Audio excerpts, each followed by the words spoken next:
Hello everyone, আমি মাম্পি চলে এসেছি আবার একটা নতুন ভিডিও নিয়ে।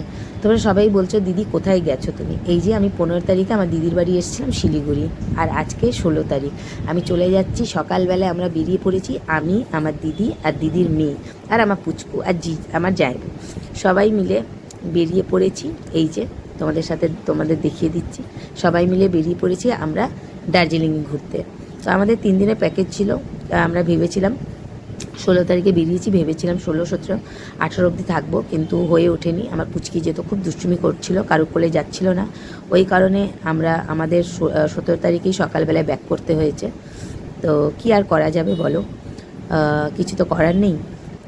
আমার পাহাড়ি অঞ্চল ভালোই লাগে, কারণ ছোটোবেলা থেকে আমি ওইখানেই বড় হয়েছি। আন্দামানেও একটা পাহাড়ি অঞ্চল, তোমরা সবাই জানো। তো পাহাড়টা খুব একটা আমার কাছে নতুন না। এরকম গ্রিনারি আমাদের এখানটায় প্রচুর আছে, কিন্তু ঠান্ডার আভাবটা ওইখানটায় থাকে না খুব একটা। আন্দামানে এরকম কোষের মতন ঠান্ডাটা পড়ে না।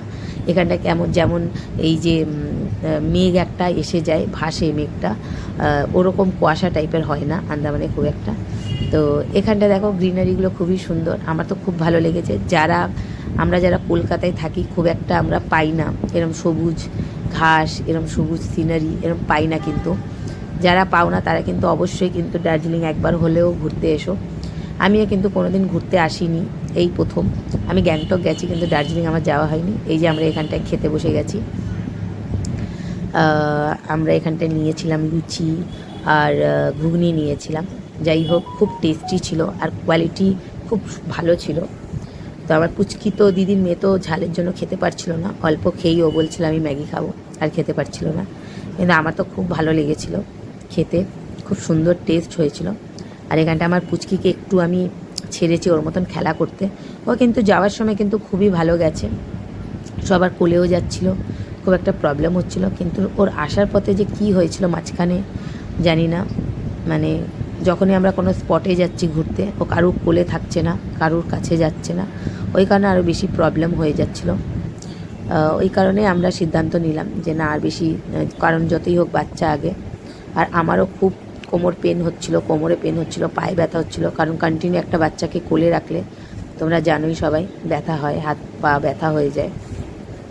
তো এগুলো অনেকেই বলবে যে বাচ্চা কোলে রাখলে আবার হাত পা ব্যথা হয়, কিন্তু কন্টিনিউ তুমি যদি সারাক্ষণ রাখো তাহলে স্বাভাবিক ব্যথা হবে। জানি না কারোর ব্যথা হয় না হয়, আমার তো ব্যথা হয় হাতটা খুব।